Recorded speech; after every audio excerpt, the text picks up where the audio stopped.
Hope was the last thing to die, but it died all the same.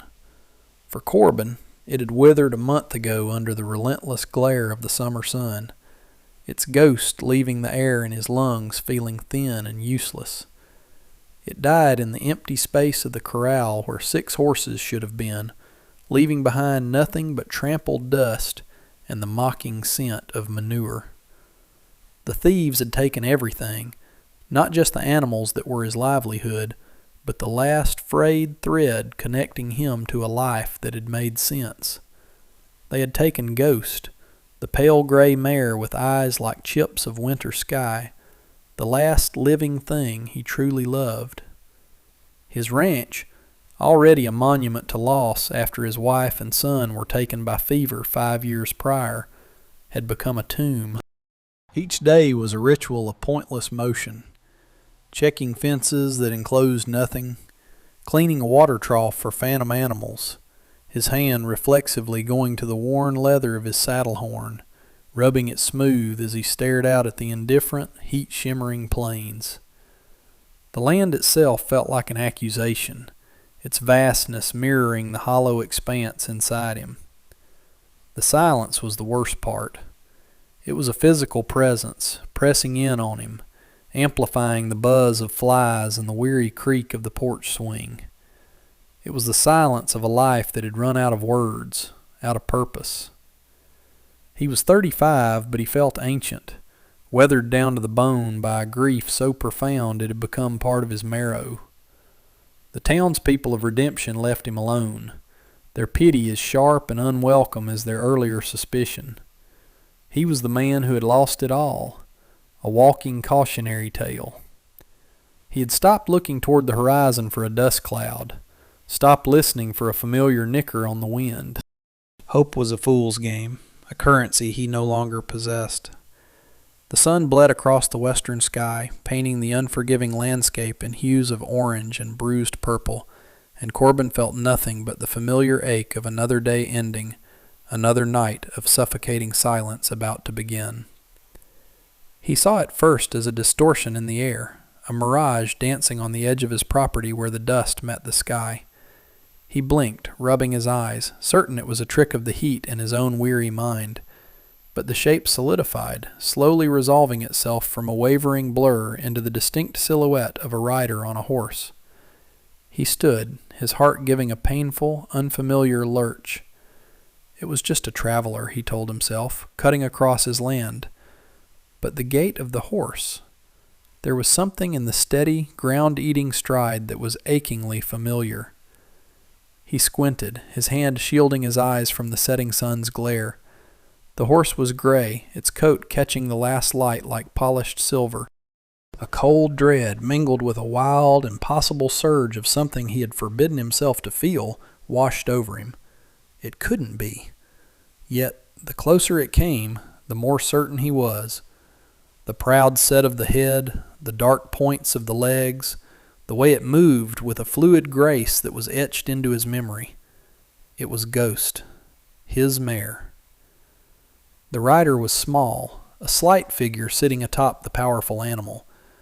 As they drew nearer, he saw it was a woman, her form made stark and strange by the pristine white of a prairie dress, an apparition of impossible purity against the dusty, dying day. She rode into the yard and finally stopped, the silence broken only by the horse's heavy breathing and the soft crunch of hooves in the dirt. It was Lynn, the Chinese widow from the edge of town, the woman who ran the laundry with a quiet, almost invisible efficiency. Her face was smudged with dirt, her expression unreadable, her dark eyes fixed on him. She held the reins in her hands, an offering or an accusation. He couldn't tell which. He could only stare, his mind a maelstrom of confusion, suspicion, and a terrible, burgeoning hope he had sworn he was done with forever. Lynn swung down from the saddle with a weariness that seemed to pull at every bone in her small frame. The white dress, he now saw, was stained with dust and sweat along the hem, a testament to a long and difficult journey. Ghost snorted, a low, rumbling sound of recognition, and nudged Corbin's chest with her nose. He automatically raised a hand to stroke the soft patch between her eyes, his fingers trembling slightly. The mare was real, solid and warm beneath his touch. He looked from the horse to the woman. His voice was a harsh rasp, torn from a throat tight with disbelief and suspicion. "Where did you get her?" Lynn did not flinch from his tone. She simply looked at him, her gaze direct, and held out the leather reins. Her own voice was low and carried no inflection, a quiet statement of fact in the vast, silent yard. "She is yours." He snatched the reins from her, his knuckles brushing against hers. Her skin was cool.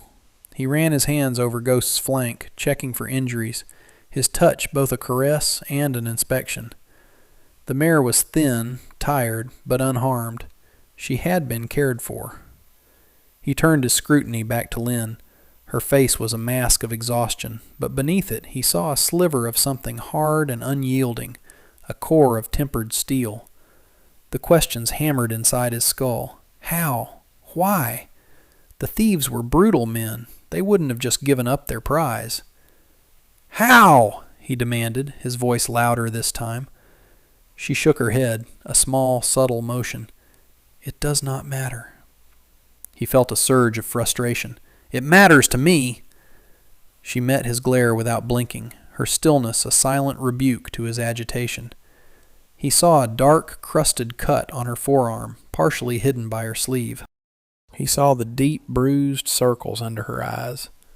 Whatever had happened, it had cost her dearly. The anger in him subsided, replaced by a grudging, complex emotion he couldn't name. He gave a sharp, frustrated sigh that was more air than sound, and turned away. "Thirsty?" he grunted, not looking at her. It was the only thing he could think to offer, a gesture of basic humanity that felt clumsy on his tongue. He heard her take a small step forward. "Yes." From Lynn's perspective, the world had been a place of ghosts and whispers long before she arrived at this silent, haunted ranch. Her husband's ghost was in the hiss of the steam press at the laundry, in the empty space beside her on the narrow cot, in the racial slurs that followed her like a shadow when she walked through town. He had died helping to lay the iron tracks that stitched this country together, his body broken and discarded with the casual cruelty reserved for men like him. She was left with his memory and a profound, suffocating powerlessness. Then, a month ago, she had seen the thieves. She had been gathering herbs by the creek when they passed, loud and coarse, leading a string of stolen horses. She had recognized the pale gray mare instantly. She had seen Corbin in town before, a tall, quiet man whose sadness was so immense it seemed to bend the air around him. He was an outcast, just as she was, albeit for different reasons. Seeing his horse, the one beautiful thing he seemed to possess, being led away by such men had ignited a cold, quiet fury within her. It was a singular, tangible injustice in a life filled with them. Following them was not a conscious decision so much as an instinct. She packed a small bag, put on the white dress, a repurposed burial gown she had sewn for her husband but never used, and set out. The white was a flag of her intent, a stark banner of mourning and purpose against the wilderness. She tracked them for weeks, living on dried fish and stubbornness. She watched them, learned their habits, their carelessness born of arrogance. One night, when they were drunk on cheap whiskey, she slipped into their camp. She didn't take supplies or money. She only untied the gray mare and walked her silently into the darkness, her heart a frantic drum against her ribs. The journey back was a blur of fear and determination, the constant threat of pursuit a spur on her heels. Now, watching this broken man, she saw the same desolation in his eyes that she felt in her own soul. Returning his horse was not about him. It was about her. It was an act of taking back one small piece of a world that had taken everything from her. The sun had finally sunk below the horizon, leaving the sky a deep, star-dusted indigo. A chill was creeping into the air. Corbin knew he couldn't send her back to town in the dark, not with the memory of what she must have faced so fresh and raw. The words were hard to force out, scraped from the dry well of his civility. "You'd best stay the night. Not safe to travel." It was a statement, not an invitation, a decree of frontier pragmatism. Lynn simply nodded, her acceptance as quiet and absolute as her arrival. He led her into the small, stiflingly neat house. It smelled of dust and old sorrows. He gestured toward a closed door. "You can take this room." He didn't add that it had been his son's, that every object inside was frozen in time, exactly as the boy had left it. The air in the house was thick with unspoken histories. Later, he made a meager supper of beans and bacon, the sounds of the skillet hissing and popping unnaturally loud in the oppressive silence. They ate at the small wooden table, sitting across from each other like strangers negotiating a treaty. He watched her, unable to stop himself. He saw the way she held her fork, the delicate precision of her movements, a stark contrast to her calloused hands. His eyes kept returning to the cut on her arm. After the meal, while she was washing the 2 plates in a basin of water, he walked over, a bottle of carbolic acid and a roll of clean linen in his hand.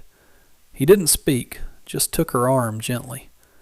She stiffened for a moment, then relaxed, allowing him to tend to the wound. He cleaned the gash with an unexpected tenderness, his large, rough fingers surprisingly deft. As he wrapped the linen around her forearm, his knuckles brushed the soft skin of her inner wrist. The contact sent a jolt through him, a spark of warmth in the cold emptiness. He tied the bandage and stepped back, the space between them once again charged with a new, fragile tension. The next morning, the air was still and heavy with impending heat. Corbin hitched the wagon, the familiar motions a small comfort. "I need supplies," he announced to the house at large. "You can ride with me to town." Lynn emerged from the small room, her face scrubbed clean, the white dress looking impossibly bright in the morning sun.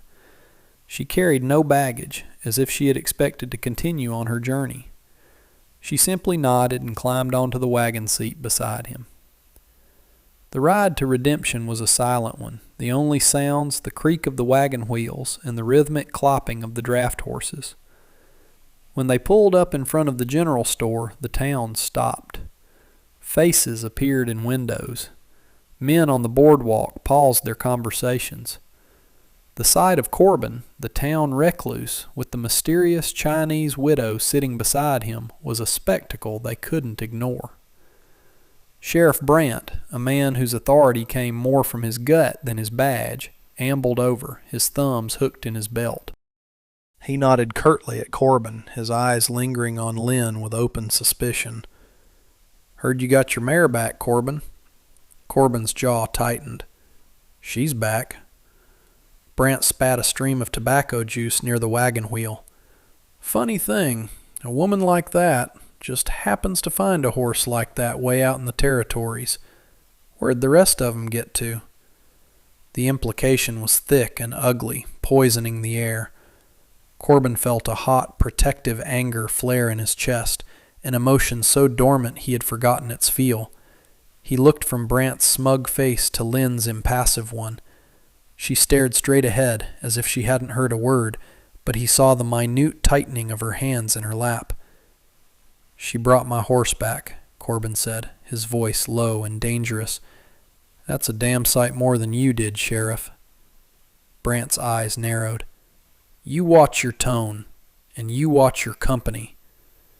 Corbin stared him down until the sheriff, with a final, dismissive snort, turned and walked away. On the ride back to the ranch, the silence felt different. It was no longer a void between them, but a shared fortress against the world. Lynn did not leave. There was no discussion, no agreement made. She simply stayed. The day after their trip to town, Corbin found her in the small, neglected vegetable patch behind the house, her sleeves rolled up, methodically pulling weeds with a fierce, steady rhythm. The next day he found his work shirts, long ripped and frayed, mended with neat, almost invisible stitches. Her presence was a quiet hum of industry that slowly began to disrupt the stagnant grief of the ranch. Her work was a silent reproach to his own apathy, and it shamed him into motion. He found himself dragging out his tools, replacing the rotted posts in the corral fence, the rhythmic thud of the hammer a counterpoint to the soft sounds of her hoe in the garden. They moved around each other in a carefully choreographed dance of labor, speaking little, but communicating everything. He would leave a bucket of fresh well water on the porch for her. She would leave a plate of food on the table for him when he came in from the fields, long after the sun had set. He learned about her not through stories, but through observation. He saw the way she would sometimes pause and stare at the horizon, her eyes holding a deep, distant sorrow. He saw the efficiency and grace in her hands, whether she was tending a fragile seedling or wringing out laundry. In turn, she saw him. She watched him with Ghost, saw the way his hard features softened as he groomed the mare, whispering to her in a low murmur. She saw the profound loneliness that clung to him like a shroud. The ranch began to change. It was no longer a place of endings, but one of slow, arduous beginnings. The work filled the days, and the shared exhaustion filled the evenings. Ghost, the mare who had brought them together, often stood between them, a living, breathing symbol of their unspoken bond, her pale coat luminous in the twilight. The peace was a fragile thing, a thin pane of glass over a deep chasm, and it was shattered one evening at dusk. The golden light that so often softened the harsh landscape was painting the clouds when they came. Corbin saw them first, 3 riders cresting the low ridge to the east, their shapes black and menacing against the vibrant sky. A cold knot of certainty tightened in his stomach.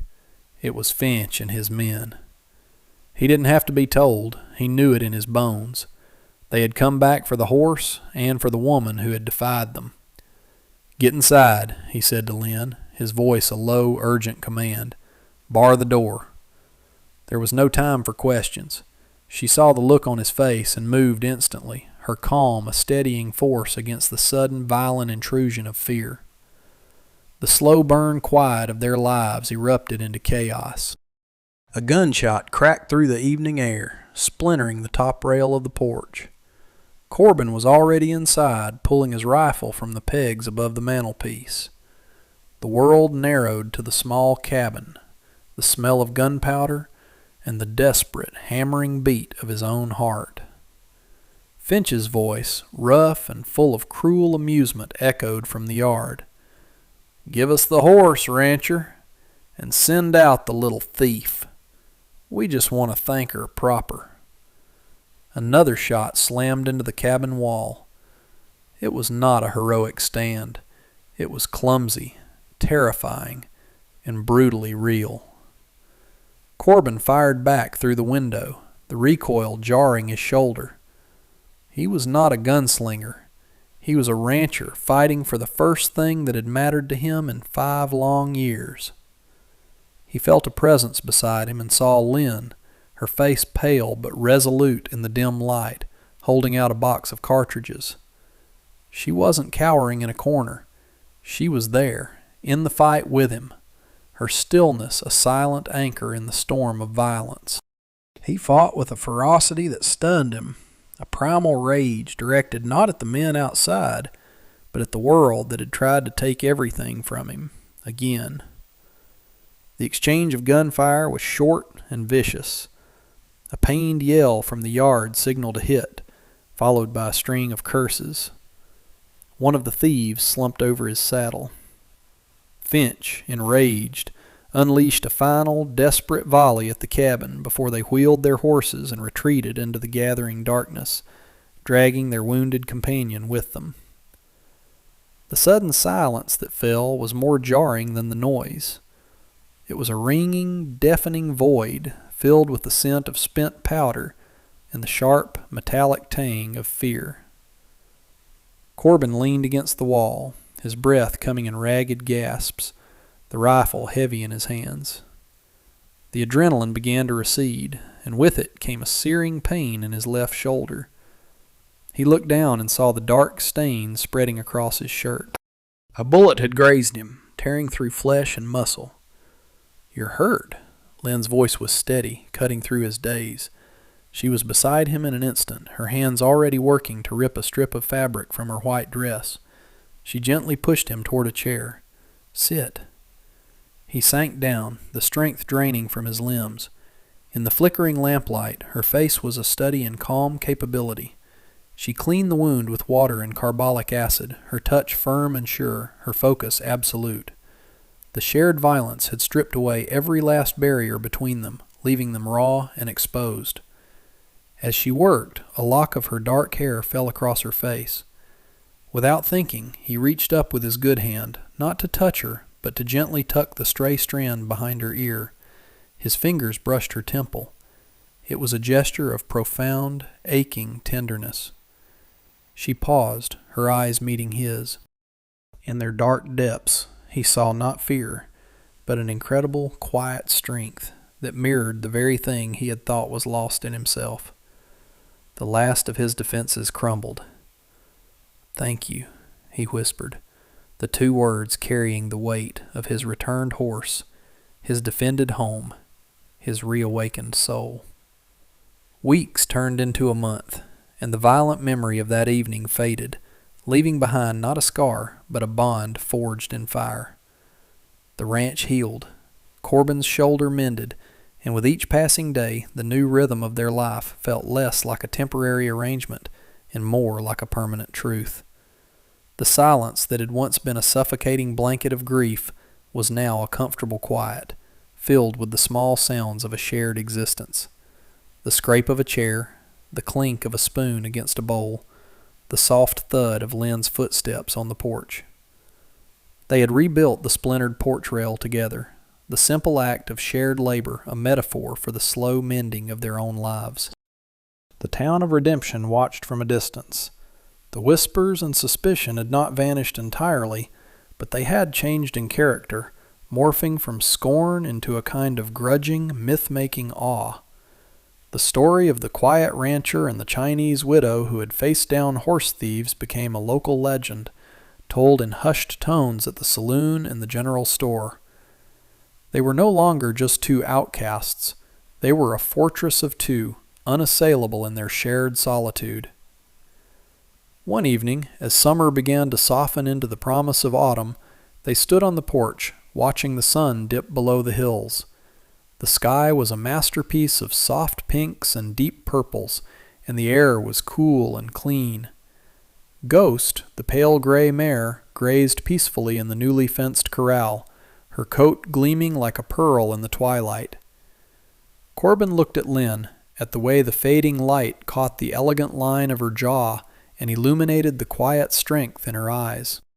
He had spent years living with ghosts, but the woman beside him was solid, real, and more alive than anyone he had ever known. He slowly reached out and took her hand. Her fingers were small but strong, and they curled around his, fitting as if they were made to be there. No words were spoken. None were needed. In the vast, quiet landscape, under the endless sky, they had found their redemption not in grand gestures, but in the simple, profound act of standing together.